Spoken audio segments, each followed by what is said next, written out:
I'm a depressed CEO. I'm no one. I'm alone.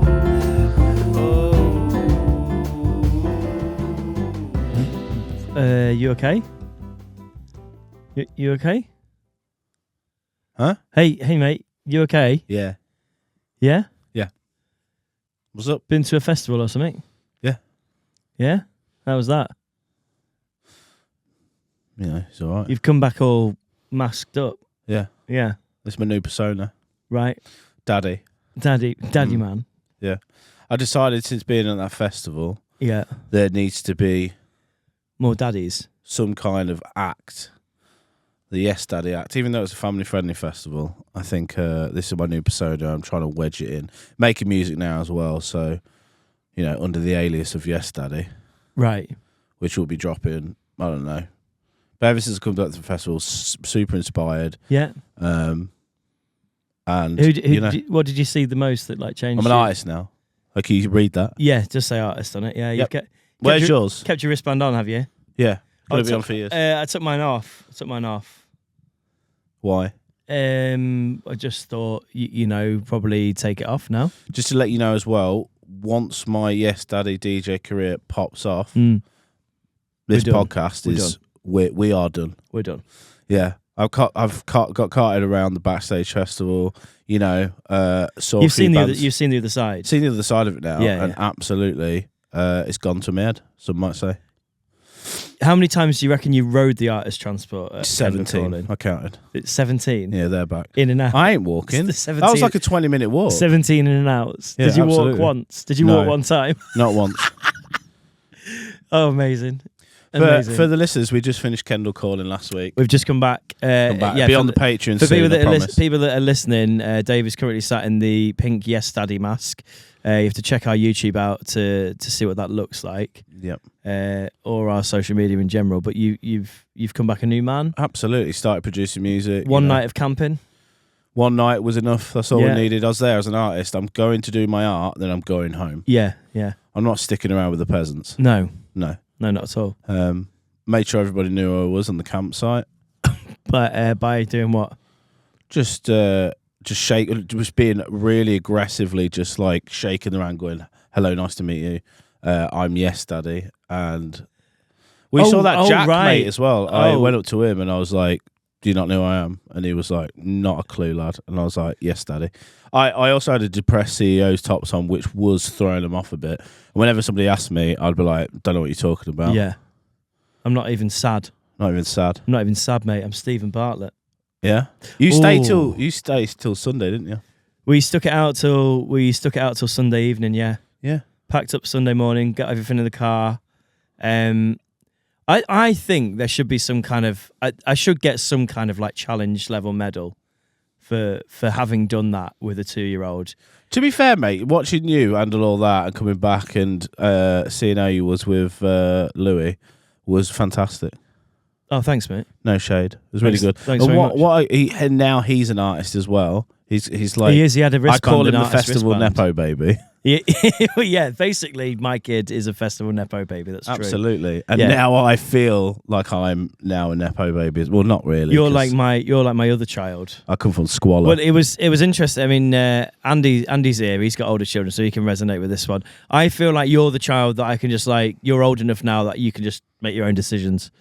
So I can check in on you, and like you can run free. Yeah. You know what I mean? I don't have to worry about guidance. I don't have to worry about you falling down the stairs and stuff. But some guidance. Some guidance. Yeah, have some. Yeah. No, I did like checking in on you and just seeing how you were. But you managed to get on the side of main stage, didn't you, for Rev's set? Rev's and the end song of Wombats as well. Yeah. Said hello to the lead singer of Wombats. Hi, mate. You okay there? I'm Yes Daddy. You'll know about me in a few years. Yeah. Might not know about me now. Yeah. Yeah. Okay. To be honest, I didn't know who they were until that Joy Division song come on or whatever it is. Let's dance to Joy Division and celebrate the irony. Nice, okay. No, I'm joking. Were they on before Rev? Yeah, definitely. Oh, right, okay, cool. 100%. Just I think before. the day before, man. Oh, right. Oh, wow. Okay. Sorry, I thought you meant you went on main stage just once, but you went on multiple times. Yeah, only twice. One for Rev and one for Wombat. Did you see for Rev, by the way, the bloody the thing snapped, didn't it? The The flag. flag, yeah. Lindsay's flag, yeah. I didn't see it snap. I just heard the crowd go, "Oi!" I was like, oh, "What?" And Softy was like, "I think the flag's just snapped." I love that John loved the word bastard, didn't he? Yeah, he threw in a few bastards. Yeah, He was like, all you miserable bastards at the back, come forward. It was like watching Sean Bean, really, in many ways, wasn't it? He was good energy, man. Mega chef. He was good. Yeah, he was all good. I think out of the acts that I did see, John had like the coolest energy of just like, Sugar's just, spreading love, making sure everybody was at the festival. Yeah. Like, in terms of... It was a real feel-good set, John's, but at the same time, I was at the back wrestling with a toddler who didn't want to be sat in his pram. It was hot. It was busy. Bless him. Everyone was jumping up and down. Like, he wanted to be out. He just wanted to go run and be free. So, like, we made it about 3 songs in to John's set, and then we just had to go and just let him run and be free. But then he didn't really want to go that much further than just away from the main stage. So it's a different experience. When Rev played that one, I said, "It's that song from FIFA." Yeah, open your window. That he opened up with. I was like, fucking FIFA 2016. That you sent me very kindly sent me a load of videos and pictures because I didn't take many, and you got a few of me on stage, and you sent me like everything that you had.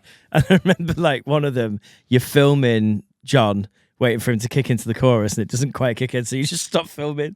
And I was like, he's filming it. He's getting to get the chorus, and then it was like you had the millennial pause. Because I do have the one with the chorus on. Yeah, you do. Yeah, have that as well. Because that was in there. Yeah, I sent you them all. Yeah. Yeah, no, it's great. I enjoyed that.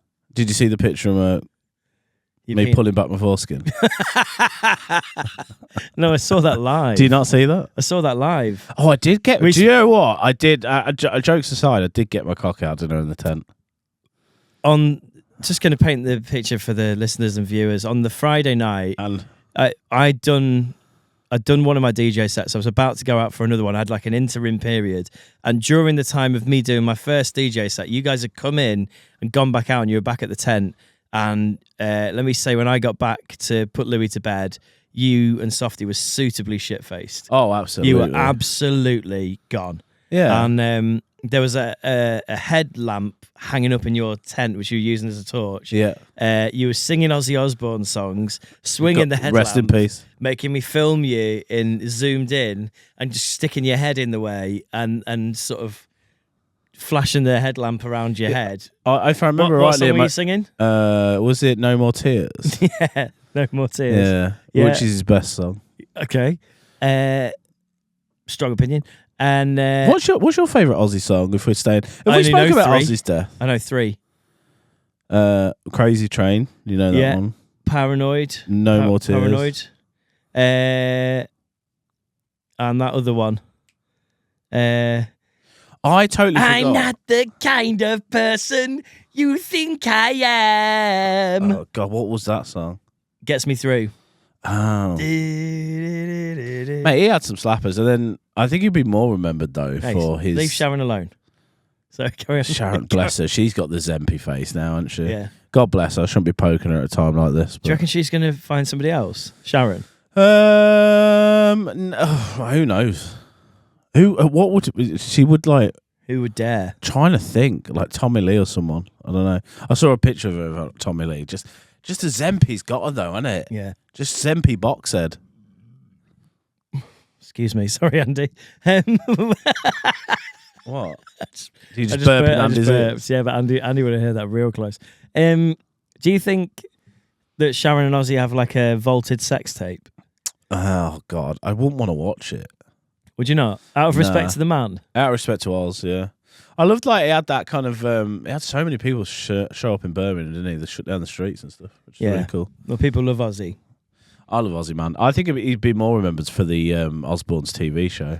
Yes, the fight with the remote control. Oh, I just now because we watched that after he died. It was like, right, me and Softy put some on when he stayed at mine, and we put some on at night, and we just realised Kelly was just, Jesus, she was so moany. I thought you were going to say fit.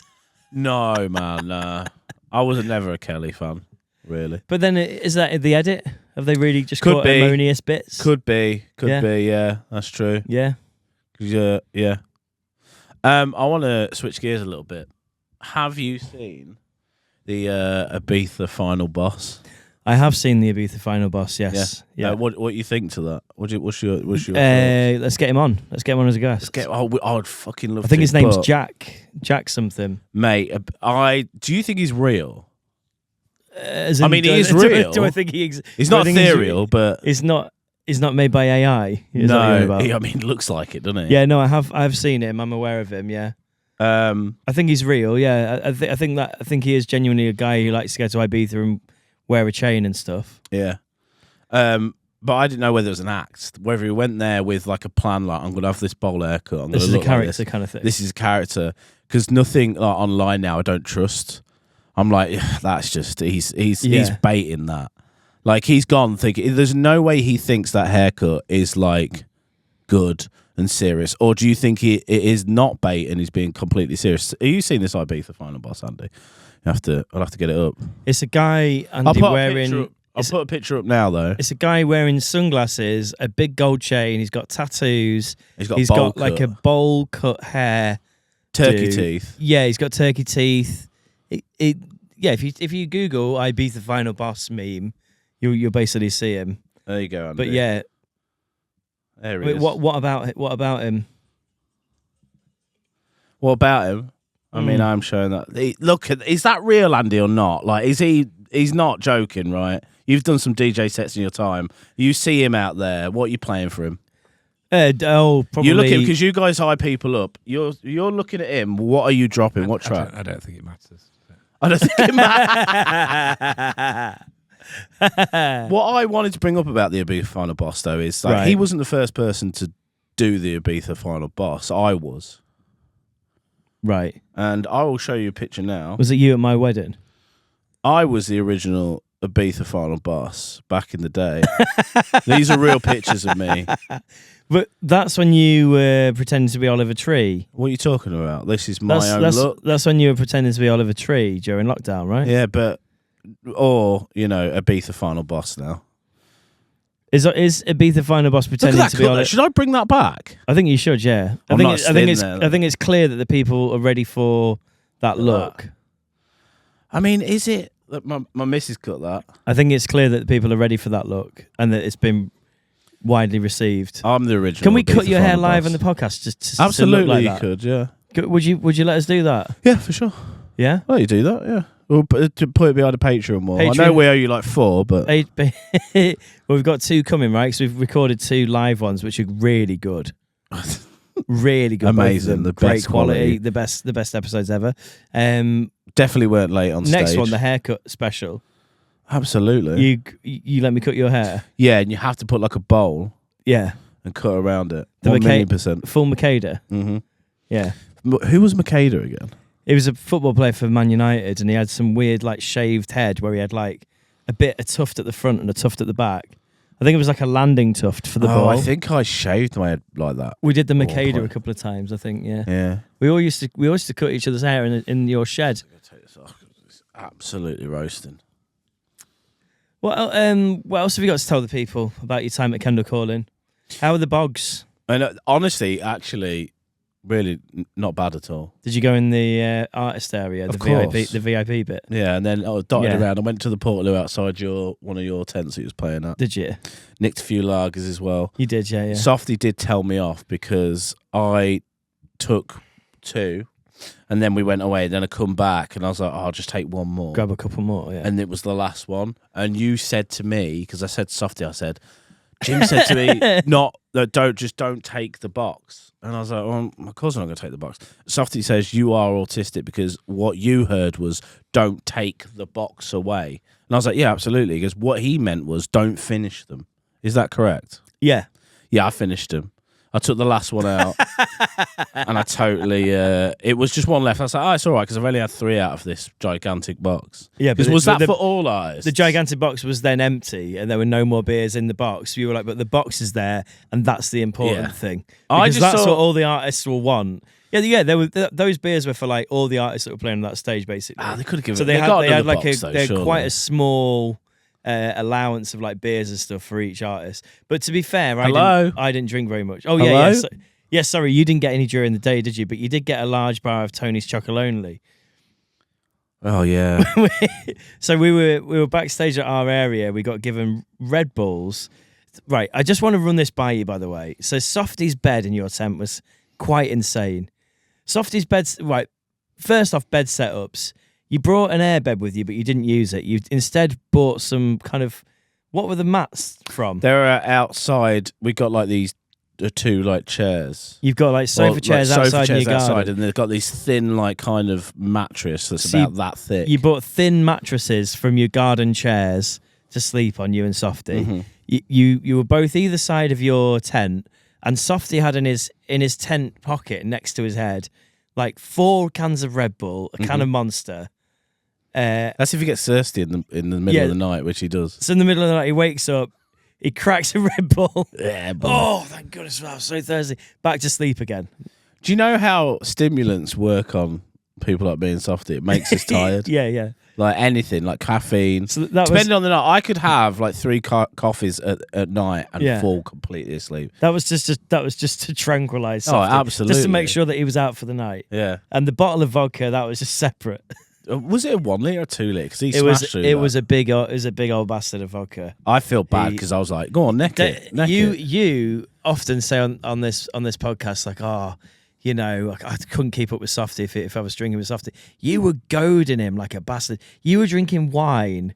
Like I had a bottle of wine. You fashioned these cups out of... Softy fashioned these cups. How did he cut them? He's he cut them with a key What? and fashioned cups out of 2 cans. I'm so glad It was Softy quite civilised. He was like a last minute call. Yeah. I'm so glad Softy come because he was like what I your love about lifeline. Softy, he just cracks on with stuff. Yeah. And he's quite like just survivalistic. Yeah. He was like, right, let's get the tent up, and he kind of did. I'm going to like honestly say 80% of the work. I was just he completed the erection. and it's the same with the dissembling. I don't know if that's a word. Yeah. Okay. He took the tent down. He took the tent down in like rapid time, Yeah. and I just kind of felt he Well, would tell me to get out of the way. He pulled the poles out of it and then folded it up. Yeah, but like if that was me, I'd just be all over the place. I'm like, I can't get it back in. I looked at that bag that it came in. I was like, that's not going back in that bag. Yeah. So I was like, it fucking is. Yeah. Do you want to know something else? You know those side pockets we had? Yeah. My glasses and my AirBuds are still in there wrapped up. Your AirBuds. We finally zipped it up. Your I was AirPods. like, yeah. And how are you living without them? No, I got like several. So I've got. they're the wired ones. Oh right, you are wired. But the good ones. It was like the 20 quid Apple ones, which I'd love. Wired earphones. But and then my nice pair of like 20 quid glasses, shades are in there, and he was crushing them. So I'm like, they're gone. And I'm just like, as soon as we zipped up the thing, I was like, just realised my AirPods and my glasses are in there. He's like, oh shit. So they're wrapped up, smothered. Yeah. And he was kneeing it down. I was you're like, going to be forgetting about them, aren't you? Until No, because actually me and Leanne are going away this weekend. Going camping? Yeah, because she was so kind of upset that she couldn't come. She was like, oh God. Yeah. Because her anxiety kicked in, bless her. And then she regretted just it. Can't blah, blah, come. Blah. Just she cannot come. just cannot come for anything. What are you laughing at? That was just really crude. I'm sorry, I couldn't. I don't know what you're talking about. Said she can't come to Kendal Calling. Your filth mind. Yeah. Sorry, my filth mind. She finds it impossible to come. So it's weird with headphones, isn't it? So they're in there, but we are going camping this weekend. Yeah, so they're going to come out. Yeah. We've ordered alpaca camping as well with alpacas. Where's that?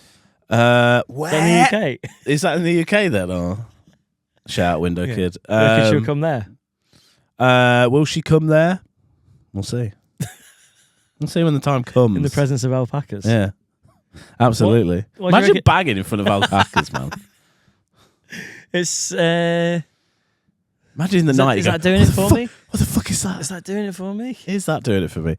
Just these the alpacas just chewing. thinking, what the fuck is that noise? Yeah. Oi, oi, oi. One was going, that's how we do it. Well, how do alpacas have sex? I don't know. What's the Andy? Google. Yeah. What's the Andy, what's the top search up. 3 sex positions for alpacas? Please? Alpacas fucking Google images. Alpacas making love. Alpacatin. So where is this? Can't remember. Like somewhere halfway away from Lincoln. Very nice. So Close enough for home if it's a storm, you need to abandon ship. we're just testing the waters, dipping our toe in because I'm all right with it. I'll camp anywhere, but Leanne's like, You're a camper man now. Mate, I'm going to get, by the way, because you're going to go full Ray Mears, aren't you? I can see this as a new phase in your life. I'm actually fucking excited. Yeah. Already I'm on Amazon looking at like bouteille like cookers and things like that. And yeah. No, you're going to go all in on this like outdoor tent life. Absolutely. I'm going to buy a mini TV. Surely at this point in society and tech, that's just your phone on its side. Have you ever seen Parks and Rec? Yeah. Do you ever remember when old matey went camping? What's his name? Aziz Ansari's character. Ron Swanson.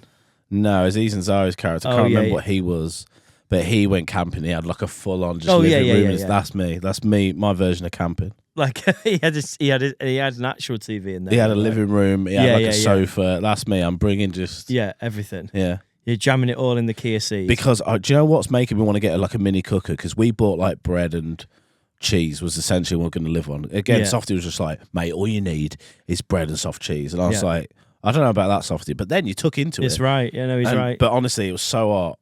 You don't even, the thing is, in a tent, it doesn't even have to be that hot. So it's got sexy. no it was wind. a bit sexy just watching Softy eat that. When it's what you mean.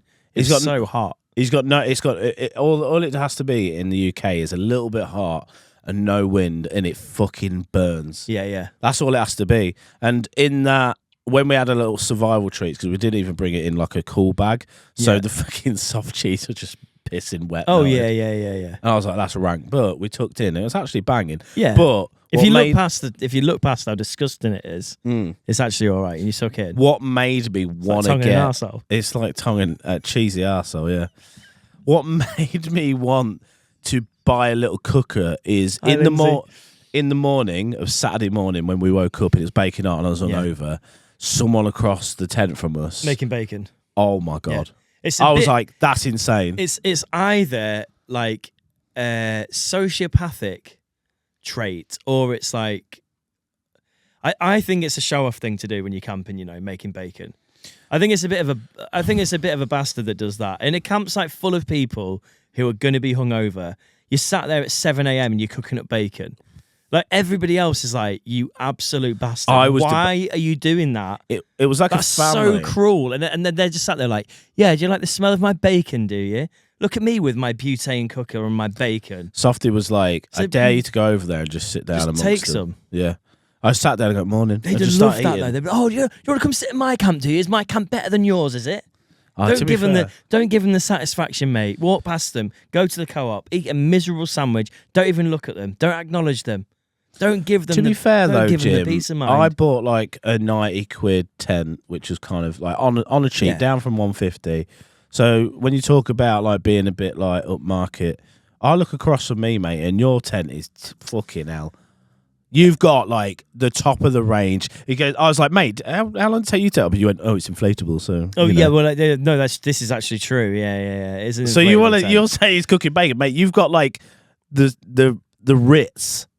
I've got a good tent, but it's white as well, is it? Does it reflect heat? Oh yeah. Does it stay cool? A blackout bedroom. Blackout bedroom reflects heat. And he's talking like, oh, he's cooking bacon across there. You're the fucking creme de la creme over there. Mine's for the purpose of staying dry though. So mine's like you take a 2-year-old, a 1-year-old when we got it camping. You need to keep them warm and dry. I didn't take a butane cooker to make bacon, but Jess did say she wanted to do that. I can't. I feel like you're the cock of the camp if you're doing that. I want to be cock of the camp. You want to sit there, do you? Cooking bacon at Your 7 tent in the had this like foam structure on it. And the zips, man. I fucking undid the zip. I was going, fucking hell. Yeah. Like everything was just pristine in there. When I came back on Friday night, 3 a.m, got back to our campsite, I was like, I'll just check and make sure that Dave and Softy got back okay. And your tent was strewn open. There was legs hanging out of it. There was noises coming from within it. And I was like, I don't know what's going on there. I was like, I wonder if they're asleep or still awake. So if they're still awake, maybe I'll go and have like a beer with them or whatever. And then I heard your apnea roll. They're like And I thought he's asleep, he's snoring here. But you said you and Softy took it in turns to snore. Oh, for sure, yeah. So you'd have a break where the other one woke up and like allowed the other one to snore. I allowed for a him bit. to snore for a bit, yeah, definitely. And then did you kick him and wake him up? No, you God, said in the no, end, I won't do that. You said in the end his snores became like a soothing. Well, what I also had was a for you. mask as well, an eye mask. It's got Bluetooth in it, so it's got Bluetooth headphones because I need my white noise. Yeah, you need you need your celestial space white literally noise this. blasted. So he's got his camping stove, his Bluetooth eye mask. Yeah, man. My fucking God, man. Let I've brought like you think that my tent's the Ritz. I've brought essentials. I've brought a comfortable-ish airbed to sleep on because I've got a 36-year-old's back now. I've brought a cot for my kids and I've brought sleeping bags and a tent that's not going to let in the water. Across the way, I've got Dave in his 90 quid tent with all the zips open. So if it pissed down, you guys would have been soaking wet. Half hanging out of it. Eye mask with Bluetooth speakers, just blaring white noise away. I had to, yeah. I've got that. This is the one I put on every night as well. This 10-hour loop of just a fucking. We've listened to it. This The is probably funny thing is, third when we time I've listen brought to this out this on the podcast, when you Oh, mate, that have your puts me to headphones sleep, on, man. you actually start going to sleep. So you have to Oh, make it sure it's does. not on for too long. And then I've said before as well in a recent episode, like what if that just randomly comes on shuffle when you're driving your car and you just No, start I'm out. falling asleep on the motorway? People are dying. I'm going full Ryan Dunn. Yeah. I'm dunning it into a tree. I'm wrapping myself around a tree. Yeah, it's over. It's absolutely over. Rest in peace, Ryan Dunn. What were we saying on Friday night as we were going out? Like we were all absolutely hammered, and then we were like going to get the artist bus, and then we were like, wait, pretend we're Ryan Dunn. Pretend we're Ryan Dunn. And then you were saying, oh, don't worry, but he's not driving though. He's not driving. Imagine if what was it that we were saying? I can't remember. I was Can you too not pissed, really- mate. I was hammered. So, I haven't pissed out in a while. Everything the stuff just said, you were just going, that's wild though. That's wild though. That was wild though. And then I think there was this like it was a what if Ryan Dunn hadn't been driving that night. Fucking I hell. can't remember. Anyway. No, you were watching old episodes of Viva La Bam. Yeah. And every time you saw Ryan Dunn in the passenger seat, Oh, yes. you Yeah. turn around to each other, oh, thank God he's not driving. Yeah, because there was many times where Ryan was either like, he got his bike destroyed in one episode, and I was like, Probably for the well, best. probably for the best, that actually, yeah. Oh. But then also in those, so Viva La Bam was R.I.P. kind of, Ryan Dunn, by the way. now watching back as like nearly a 40-year-old, it's kind of cringe. But at the time, looking at Viva La Bam, it's like even that intro is like, what will he do next? And he looks at the camera and goes, whatever the hell I want. As a 40-year-old, I'm like, oh, that's cringe, innit? But then back when I was a kid, I was like, oh, that Viva La Bam was fucking sick. That Let's just intro is still ignore, the by the best. way, Don Vito. Don Vito and how he inappropriately just touched like so many. Throughout the series as well, Don Vito's grabbing booty. It's so blatant yeah, as well. you know when they say like the warning signs were there, They definitely or like were. or the engine light was on. You just chose to ignore it.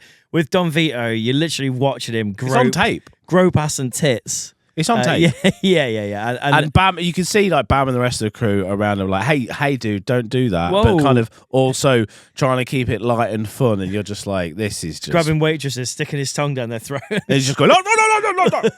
No, he's just a fucking mess. That man was. Yeah. No We went shade on Phil. Phil's nice, but Yeah. Well, Phil and April did us a lovely video, didn't they? I'd forgot Phil about and April that. did us a lovely video for this Yeah. podcast. So that was nice. No, but Viva La Bam was cheesy, man. There's so many slow-mo walking shots of Bam and his crew, and I was like, ooh. It's cute though, isn't it? It of was the time, back then. Of the times. Stylistically of the time. I mean, what would it be now? What would it look like now? The shows don't exist like that anymore. Yeah. Like what could come out now that like revolutionizes? I mean, The Osbournes was the first reality TV show. It was, yeah. I think it genuinely was. There weren't a TV show like that. No, it and I was. don't It was think- the first reality TV show. Which I didn't know. I was like, fuck it, be serious. Although, I mean, Excuse me? was Big Brother. Was Big Brother before But- Osbournes though? Big Brother was 99. Osbournes was like 2002. But I think Osbournes was the first of its kind in terms of like I don't know, the way that it went on to be kind of like What the fuck was that noise? like Run's house and stuff. What is that? What, motorbikes outside? Oh, it's a motorbike. Fucking Don't hell. worry, it's not Russia. It's Russia. It's not Russia. No, it's not. Shit. It's not Putin or anything. I mean, Andy is confirming. What was it? What came first? The chicken and the egg? Big Brother Netherlands 1999. Netherlands. Big Brother in the Netherlands. Whoa. Ozzy Osbourne 2002. I thought Perfectly Ozzy placed in the Osbourne's. timeline, that one. I thought the Osbournes bloody did it first. They were the first of that kind of style. Like Big Brother was like contained contestants, wasn't it, in a house, whereas like the Osbournes was kind of like everything was filmed, then afterwards it was edited and turned into episodes. Whereas Big Brother was kind of like 24 hours worth of film condensed into half an hour episodes each night or whatever. Was there not a skit of like Big Brother where you don't know what happened to the contestant outside and all? You know, when the contestants would like hear the like all the cheers of Yeah. fucking hell, he's got a good reception, stuff like that. He said, and this one comedian was like, "What if you just heard a gunshot?" Where you was all in a Big Brother house, and then you was just like, "Oh, he's going out there." You just heard this no like applause, just what? The most pure television has ever been, by the way, I think, for that kind of thing, is the first ever series of UK Big Brother. When they started Was that getting Craig? Yeah, I think it was Craig that won, but like that series of Big Brother, people just went into it as like a social experiment. So people were like kind of genuine and like they were just being human beings. Not And they a game. weren't just trying to get famous because they didn't know how popular it was going to be either. They knew that it was going to be a TV show on Channel 4, I guess, at like Friday night. But then when people were leaving, they were hearing all the cheers and the screams and stuff.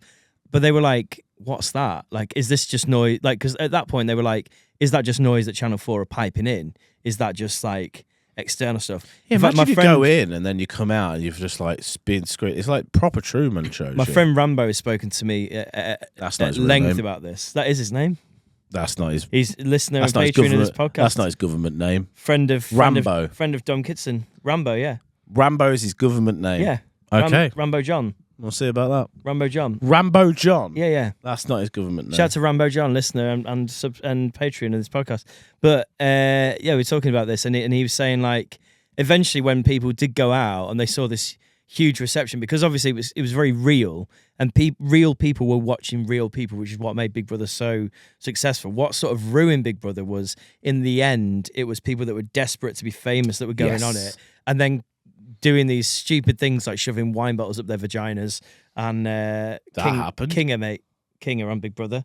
That happened. And like shagging under tables and just getting naked in the garden and just, you know, doing kind of really kind of publicity stunts, I guess, in order to get famous. Whereas initially they were just people being themselves.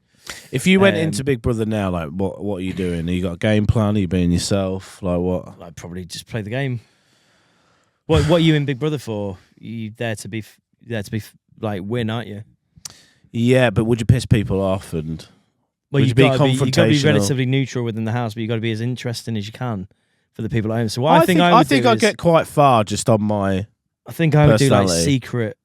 I think I would do secret bits to the camera. That'd be kind of fun. I'd be like, don't tell these lot, but I'm just going to do a secret bit to the cameras when no one's looking. Do you know what I'm doing? Andy's got headphones on so I can whisper to him. It's like ASMR. Do you know what I'm doing to win? Showing your butthole. Just that you've got it bang on. I was going to say flash my full anus at the camera constantly. And you think that your anus is going to win you Big Brother, do you? I think you'll get a laugh. Yeah. I think full on just like brown starched, I'd just wide. like to say, by the way, live on stage at Kendal Calling, you told people that you hadn't showered in a week. And then later on that night, you proceeded to get your penis and testicles out and flash them around over Yes, I did. a lamp light Yes. after a day of sweating in the heat. Look, all Yeah. consensual in a tent with 3 boys. Yeah. Nothing wrong with that. Nothing. I don't believe Jess was there. I wouldn't have Nothing thought, wrong with that. No. When there's a lady present, I To be, wouldn't to get be him fair, out. no, Jess wasn't there. No, I don't think it would have mattered. I think you would have done it anyway. I don't think I would. Not in front of Jess. Not when a lady is present. Come on. Yeah. Subjecting her to that mess. I've got 2 minutes of a podcast that we recorded with Jess, by the way, on my phone. Oh, mate, she'd be sick. Like, where did you do that? I just you said, oh, we're recording a podcast now. Actually, and she went, haha, that's probably the best way to record it. Actually, so I just went on my phone like little. Oh, little that's record. sick. But then she was like, do not ever play that on your podcast. Ah. Do never. Anyway, that here never it gets is. released. I'll cut it in now. 2 minutes. I'm joking. 2 minutes of Jess, everyone. Right here. Oh, bless. Oh, I'd love to do a podcast with Jess. She seems like lots of fun. Overall, yeah. Mm. She is, yeah. Mm. She'd be worried about doing this podcast, I think. I love like the little back and forth you two are having. It's very cute. Well, it's all you right. got a lovely relationship. Yeah, no, it's all right. It's all right when we've got nothing to worry about. You know what I mean? When you're at a festival. When you're at a festival, everything's loose. Everything from life is just behind. Yeah, when you're at a festival, you're in this like weird little world, aren't you? And all that really matters is like what's happening right there, right now, because you are kind of in survival mode, even though the festival site's got a co-op. Like very. I never visited that co-op. I really wanted to have a look inside. The worst part about it for me. Did you was go like, in there? Yeah, well, we had to go in like every day because Louis has some milk before bed, so we'd go in every day, get a pint of milk before bed. But like you turn up at like 8 or 9 p.m. or whatever time, you know, you're heading back to the tent, and there'd be a DJ and they're just banging out like Co-op DJ, man. How do I? Right, this is my question for you because like you could probably get me in now. How do I just do a co-op DJ set as Yes Daddy? I don't know if it would be that hard. Does it work that way, Andy? There'd be somebody that supplies the DJs for that as a corporate I'll just thing. do it as like a 9 a.m. set early on. And Andy was gonna say something then. Hold on, the voice of Andy. Do you want me to Google it? Do you want to get you in there? No, you guys are in the know. You two are actual DJs. Not in co-op as much. And Andy's never DJ'd the go up. No. Just for the record, never, not once. How did we get our depressed CEO set, by the way? I spoke to the guy who booked me for DJ sets and asked if it was possible to do a live podcast, and he sorted it out. What would legit? Because me and Softy would like to do a DJ set. What would we need to provide? So you would go to the organizer or whatever. You have a contacts at Kendal Calling. You say, look, Yeah. I got these two guys. They can DJ. What would you need from me? Would you need some kind of like? I would say like evidence? I'd say like a premise maybe of what you wanted to do.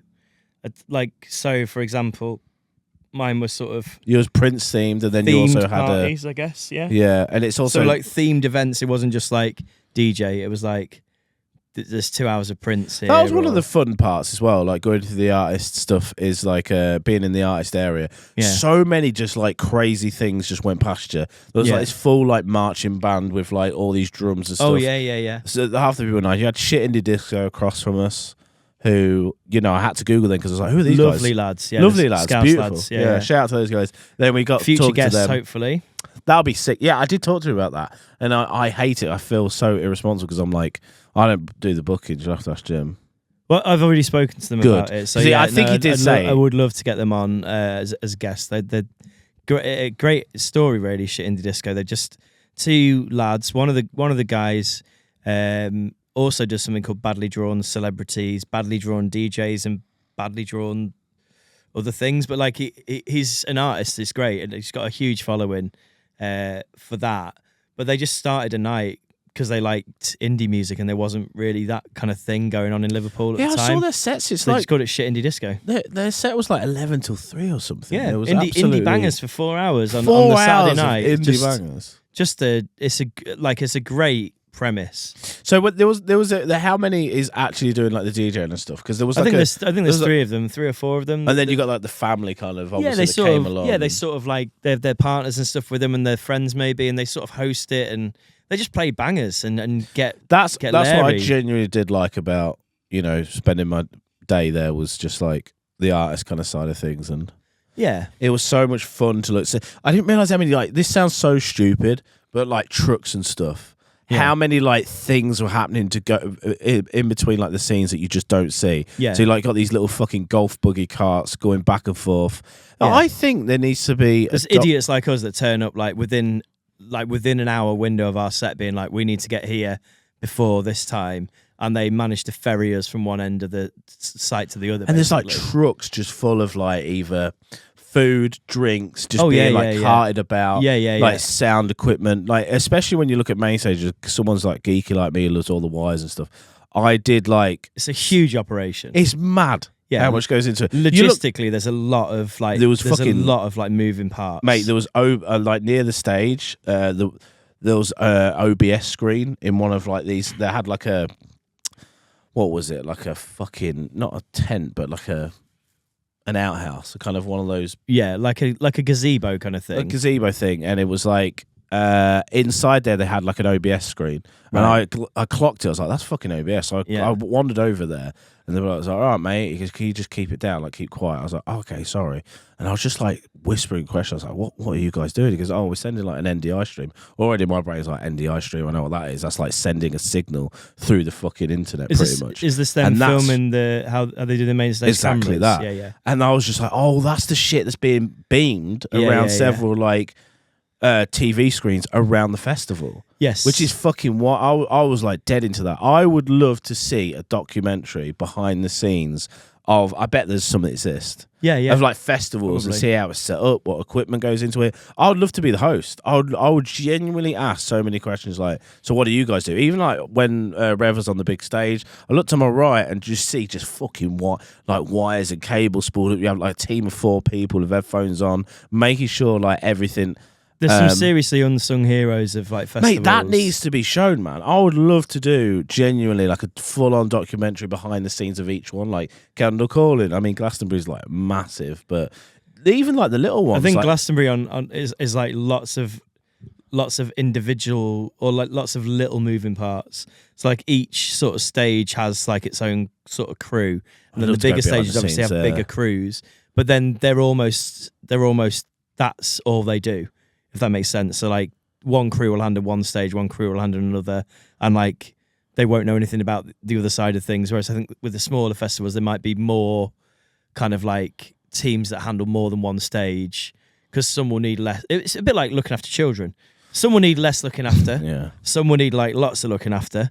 Well, I got talking to so many people. I got talking to the guy who was shuttling us. He was just like kind of the chauffeur. Lovely checking. guy. Yeah. He was like this older gentleman, and he was saying how he goes, "Oh," because I was asking about like, "Oh, how everything works and stuff like that." He said, "Oh, we got to just talking." He said, he goes, "So you've got like artists or something. There's also another level to that, where Yeah. if you're on main stage, there is a way like straight to the main stage and straight through Yeah. those doors, so you can get, if you're like a big artist that you're either not camping for too long, Yeah, you John or you're in and McClure, out, or- yeah. you're John McClure. Yeah, yeah.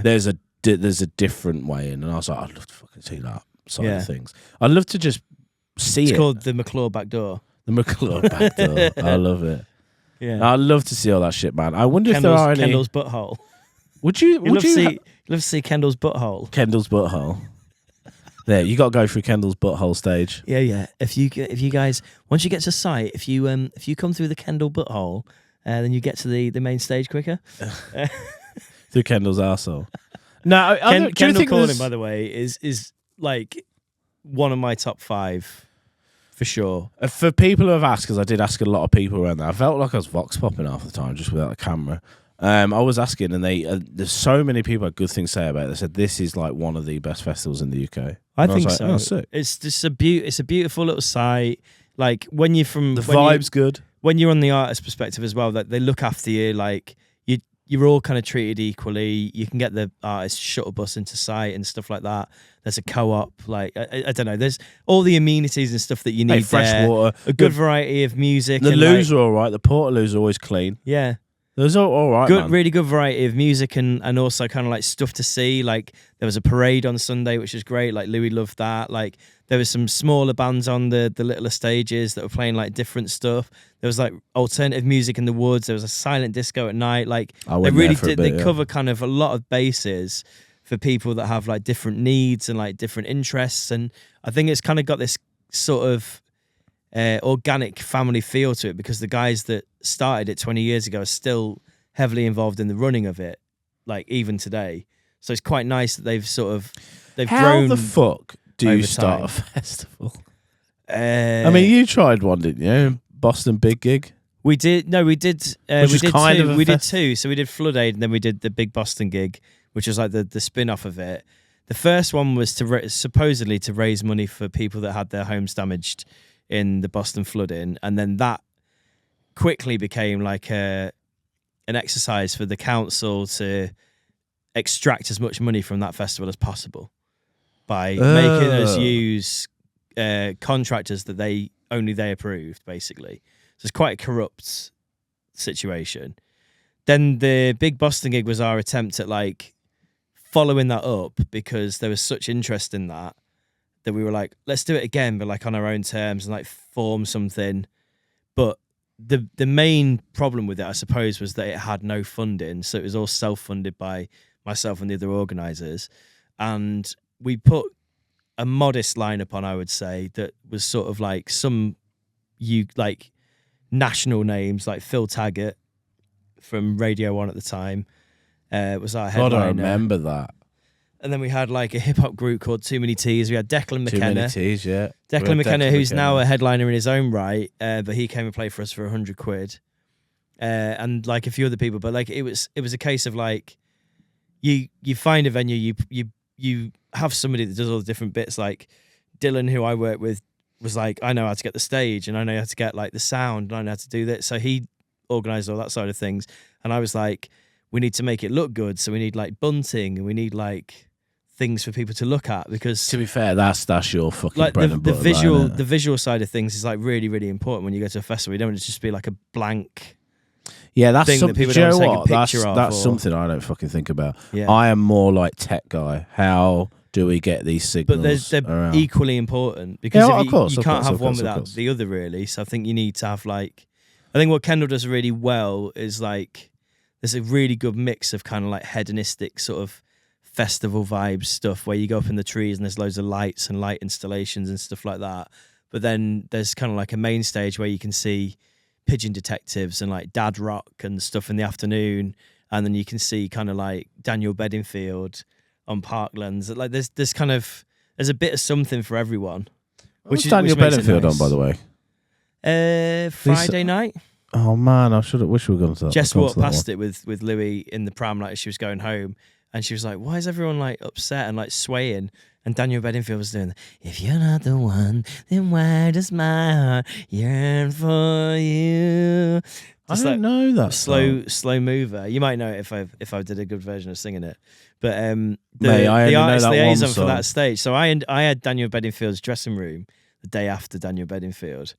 And you came in it with me, but like, Yes, so I yeah. arrived and I was the first one there. So I got given the dressing room from the night before, and the name on the door said Daniel Bedingfield, and I was like, for the next 20 minutes I'll be Daniel Bedingfield. And she changed it, put my name on it. But anyway, the artist liaison was saying that Daniel Bedingfield was wearing this like mad jacket, and apparently he uses AI to make jackets. Whoa, go And on. so he just gave her one.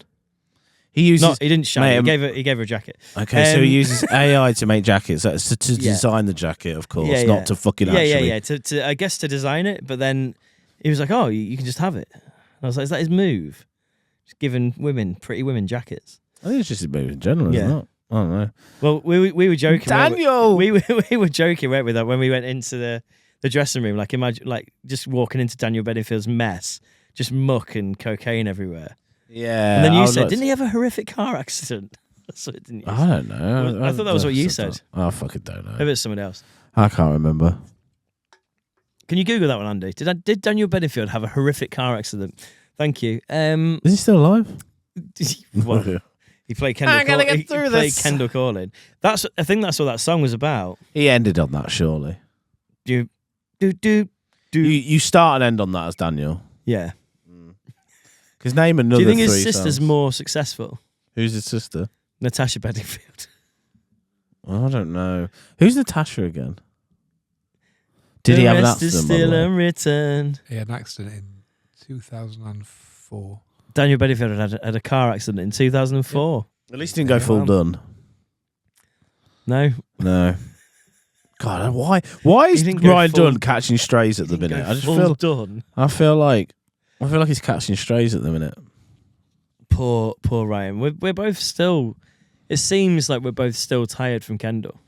No, I'm okay. Like I figured out over that weekend from picking up Sharpie. Jesus, that's a blast from the past. Softy. Hi, Lindsay. Well, it could be Sharpie from the Utopia Pod. It could be, yeah. Absolutely. If Lindsay wants a replacement Sharpie, I've heard he is available. he is available. She likes being pumped by Sharpies. Jesus Christ, man. That's my sister. What's that reference from? Friends. My sister. My best friend and my sister. That's me. That's me. Shout out to Sharpie. News OP Pod. And the other one. No, from Wish upon a star. Fucking hell. I'll put that image up right now. That's an inside joke. Sorry that me and Jim are now laughing at. I'm so sorry that you have to wonder why we're laughing and never know. Your sister had a sexy picture of him on a nightstand. Well, there you go. There it is. You took a picture. It's of not it. a nightstand, mate. She had a full-on poster. Wish upon a star. A full-on poster of her fella at the time. Yeah. As she was showing us around the house. Hi, Lindsay. And I'm sure Lindsay won't mind me saying this. How big's the poster? It was about big. 10 foot, wasn't it? It was of him was just big. topless, saucy, just looking at a sexy. Imagine in like a sexy way. It's the equivalent of like you and Jess having just like a random a photo boudoir photo shoot of you, just with your top off, laying on a bed Yeah. with a feather or something covering his genitalia. I mean, area. once when I looked around a flat that I was going to share with my girlfriend at the time, we walked into the bedroom and they had like a boudoir photo, like all around the room.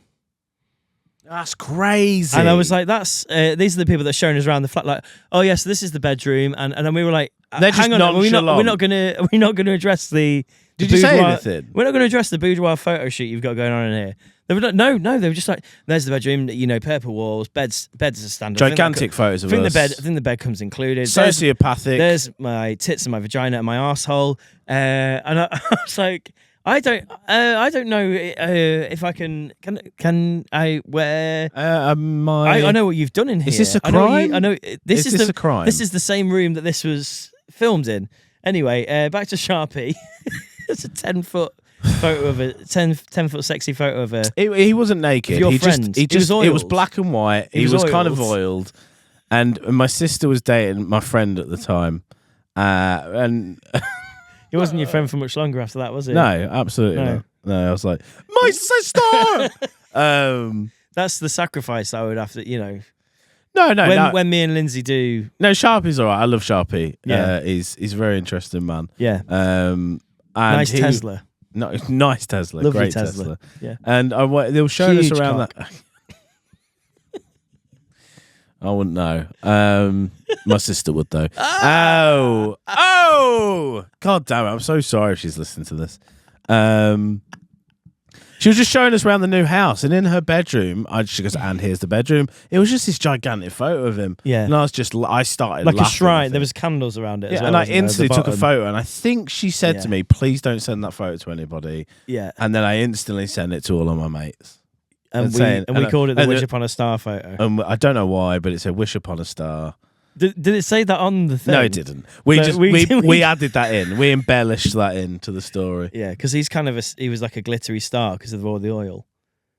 I just don't get the mindset. Like, I'd have to go back to her now and be like, what kind of, like, I've never been with a person, any of my fiancés or any of your my fiancés. fiancés. What am I saying? Any of my girlfriends or anything like that, and thought to myself, do you know what our bedroom needs? A gigantic photo of just me with my top off. Yeah. I think Lindsay at the time was kind of proud. If Leanne wanted that, like the meat vest from the photo shoot with Rob. Ironically, What if Leanne was like, "Can I get a 10-foot poster of you in the meat vest?" Because that's really turning me on. Ironically, I'd do it, but I know she'll do it for a laugh. If she was being serious, if she's like that, no, that really gets me going. I don't think really we'd be want that in the together. bedroom. I don't think we'd be together. Because that's her personality. Then I'm like, I'm not interested. Yeah. If that's what got her off, I'm like, The meat nah. vest. The meat vest, like, you're If weird. the meat vest is doing it for you, mate, that's enough. We've had No. enough. All right. I'll have to pick her brains now, but I think at the time Has she still got it, the poster? I don't know. If she's still got the poster. Maybe she's burned it while she's if listening she's to Daniel still got the Bedingfield. poster, If you're we not the need that in one, this Then studio. why does my heart yearn for you? If she still has that poster, we need to put it up Sorry, in Lindsay. the depressed CEO office. I'd love it. Surely that. I think it's online, is it not? Is it on my Facebook? I posted it on Facebook if I remember. You did post I it on did. Facebook. I think she When got. you were I think she was a pissed. bit mad and went, "Please take that down." And I was like, "No, you were proud of it, mate. So you got it above your bed. So why not everywhere else?" Wish upon a star. No, I was going to say before we got onto this sidetrack, Where did we get, I figured out, by the way, from? by picking up. Where did we get here from? Well, I Sharpie. was going to say Softy, but I said Sharpie You instead. figured out by Then- picking up Softy. Then from picking up Softy and driving to the festival there and back, I did 10 or 11 hours worth of driving over the weekend. Nice, okay. It's 3 hours there in Kendal, 3 hours back, and then it's like 2 hours each way to Notts from Lincoln. Wow, okay. 6, 7, 8, 9, 10, 10 hours. So you drove all the way to Notts to get soft as well? Yeah. Right. And it's like 2 hour round trip because it's like from Lincoln to Notts. Yeah, it's about an hour. yeah. Sorry, yeah. But it was last minute. But I proper, like I said, to wrap this all up, I enjoyed our journey. We fucking had such a laugh. Just in the car chatting shit. I enjoyed you guys just randomly popping up at like various different times because you came to all my DJ sets, by the way, which I thought was really sweet. Hey, we didn't stay for long though because we got both addled with ADHD. I was like, right, next thing. Yeah, but you'd be there, but you would be there, and I'd like turn around, and all of a sudden you guys would be there, and I'd be like, oh fucking hell, the boys are here, and then obviously you'd be gone. But I didn't ever expect anyone to sort of stay for a very long time because I'm like, it's a festival. I'd rather have. If you've come all the way here, like make the most of it, go and explore it and stuff. And you came to every DJ set that I did, even the one like early in the morning at the Parklands where we were in the Daniel Bedingfield. Oh yeah. The Daniel Bedingfield dressing room. Like I felt very supported. I thought it was very nice of you. That's turn cute up that you more. did because was we nice. genuinely wanted to go. We genuinely wanted to see you in action. Yeah, it was really good to have you guys there, and like for me as well. Like I sent you a voice note about this. I was like, the good thing about Kendal Calling for me is like just sharing it with other people because I'm like, I can go on my own. I can do all that stuff, and I could go in, stay overnight, go the next day, and it's just another show or it's just another few gigs. But to spend the time there at the weekend, like I had my sister-in-law there and her husband and my two nephews and Louis and my other friend Tobin and his son and his partner and like you and Softy and like just sharing all that, I don't know, like different social circles and like having all those people in one place is not like a usual kind of thing. Now, if we do it next year, I don't know whether we'll be on next year or not, but if we do it, you will definitely, won't you? As Jimmy the Jet. I hope so. Yeah, I mean, well, we're looking for some co-op DJ sets now. Andy, you coming down and do a little donk set in the co-op? Yeah, why not? Yeah, might as well. That's a different festival, mate. You went there. Why not? Thing is, sorry, in all seriousness, Trap and joke. it like his scratching sets would be fucking insane for something like that. In the co-op. Yeah, No, it's scratching in the No, co-op. Yeah, In all seriousness, you'd be popping off in a tent for an hour doing that. I'm sure people at Kendal would be like, fucking hell, like a hip hop hour set or something. Well, the unfortunate thing for Andy is next year we're going to be doing lots of festivals. Manifesting. Thing is, with Andy on our fucking team, we could have him like fucking scratching away. I'm being dead Yeah, serious. we can sort of subcontract him basically. We're going to come to your festival and do a podcast, but also we've got this kind of like this character that can scratch DJ and stuff, and I almost don't want to we will tarnish make his name him 'cause we will he's make him fucking work sick. we will make him work for free. He is Can we give you some samples of us? You're listening to the Depressio podcast. There's absolutely a chance of him being able to do that. We'd have to wedge. That could happen, yeah. We'd have to wedge him in. We can't just have his skills go just completely under the radar. No, absolutely not. No, we will be subcontracting him. If you Did do you want get to, any messages, by the way, Andy, for your interview last week? Actually, you know what? I got quite a few. I was talking about that to you earlier, wasn't I? you were, yes. Because I did see you put a post up and you was Yeah, I like, did. and people were I like, got some really nice messages. Yeah, after the show, I'll go through the. That's fucking nice. We've got some interesting new listeners, You really- Dave. you really We'll have, talk about yeah. them afterwards. I'll tell you after. We've got a good array of new listeners from Andy's episode. mate, I can't wait to hear about that. But yeah, what I was going to say, 12 hours trying to think of anything to wrap up, because how long we've been, Andy? About an hour? Just about an hour. Oh, yeah, 1 hour. Yeah, 1 hour. I'm trying to think anything else on the weekend. The only thing I had to bring up was that Ibiza main boss, because he was fucking banging, but I just wanted to let him know I did it first, motherfucker. Yeah. Not you. I don't really have much else to add, because my entire weekend has just been hectic. 3 DJ sets. The Prince set was one of my faves I've ever done, I think. Did you enjoy Good that? vibes. Yeah, I really did. Yeah. Really did. How many did you do? What, an hour? It was 2 hours? 2 hours of Prince, but like Mate, fucking 2 hours of some Prince. album tracks, some deep cuts. Like loads of people came up afterwards Okay, and said, sorry to pause. Yeah. What's a deep cut? Do you know what a deep cut is? What's a deep cut? Let me find the actual definition. But yeah, I know. What the fuck is a It's deep like, cut? it's like Some what deep cut, like some what- fucking blamonges. like what Rod Stewart sings about. The first cut is the deepest. The first one. What's a But deep cut? just stuff that like the listeners of the greatest hits wouldn't know. So like true fans would know. So tracks that were like popular album tracks amongst Prince's fans. What's I your would say. favourite Prince song? My favourite Prince song is You know Kiss. mine. Purple Rain. I only like it because of that Scream started. Well, he kind Oh, of did. Towards I the end of his... want to be your lover. Oh, that song is a fucking Yeah. slapper. Were you there when I played that? Yes. Amazing. Good. You were just playing it, just as I was rocking it. I was like, fuck, I heard those keys come in. Dun, dun, dun. That That's song's the a banger. Dimitri from Paris remix of "I Want to Be Your Lover." By the way, if you want to go and listen to Wanna that be at your home, Lover. Dun, dun, good dun, dun, remix, dun, dun. really good remix. A deep cut is a piece of music by a singer or group that is well known. That is little well known. Sorry, in comparison to their other music. There you go. A fucking deep cut, a fucking hard burn. Yeah, it was a deep cut and a hard burn and a sea drive. Got some deep cuts, some hard burns. Well, no, it was good because I got to play like the music of Prince and like for Prince's fans that were actually there. They were all like very complimentary afterwards. They said, "Oh, that was brilliant! Like that's really made our festival." Like, and I think if you, like, that's it was only cute like as like fuck, 5 that. or 6 of them, but they were like, there was one guy that came up to me and he was One's like, enough. one guy was just like singing like every like lyric for lyric one of these. I can't even remember what song it was, but it was like an album track, and he was like, "This never gets played. This never gets played," and he was singing it word for word. I didn't know all the words to it, but I was like, amazing. Like this guy is so happy for Wait, me do you know just what? playing music. We by didn't an even artist. talk about our set, did we? Not once. Well, no, I think it's probably best avoided. Really, it was a bit of a nightmare. We turned up. Let's wrap up with this. We turned up. There was a lot of technical issues, and like, by the way, you can't set up a podcast in 10 Nope. minutes. You have to have like a bit of a better plan of setup. Even though we had everything ready to go, we had a technical nightmare in the fact that we couldn't get the output from our mixing desk through Fucking to hell. the actual house mixing desk. So we ended up having a bit of a sort of janky scenario where we came out of the headphone Good outputs. call on that, by the way. Yeah, don't We have came to out get of the to headphone technical outputs on fucking our bits, mixer but to go through the speakers so they could actually hear us. that was so it meant 15 minutes our- into our set. It meant our time was reduced to like about 35 minutes. Also, doing a live podcast, like I'm all good doing it in front of 2 cameras. When you sat there in front of a bunch of people, Yeah. I just go, okay, what the fuck? And then a kid rolls in at the back, especially. Yeah. Then my brain starts to go, In a wheelchair. I can't. In a wheelchair, just all.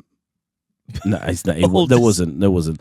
There was a person in the wheelchair that rolled Was in. there? I thought that's what you were talking about. Oh, I didn't know. There was a person in the wheelchair. I just that saw a rolled kid in, and I was yeah. like, I can't say certain things now that I can in front of a camera. So we'd have to come up with some kind of more live aspect to, but you did make them laugh. We What? did. You got a good howl. We made Talking we made about my people, parents. We made people laugh. Talking about my parents wrestling in the bedroom when I was 5. I think Whatever. I think interestingly, when you watch it back, it might be less cringe than you think. But like the I'll main watch it, but, yeah. the main thing we realise when we're doing live podcasts is it's an entirely separate beast. So we've done a lot of hours of recording in the studio and doing things where we talk to the internet and to a very select group of people that listen every week.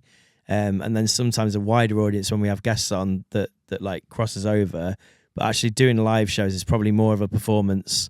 I think we're going I to lean. think it should be more. We're going to lean performative for into sure. that for our future live shows, and sort of we've got a bit more of a plan now and a bit more of a realization and expectation of where things are going to go and like how we're going to run it. I want to do improv and then also get cards, happy face, sad face cards. Yes, yeah. Nice ones. We've mentioned like the way that we're going to set it up, the way that we're going to record it, and also like the way that we're going to film it. We're going to get more of a team and stuff together, aren't we? So Yeah, mum. Should we wrap be it up? good. Yeah, absolutely.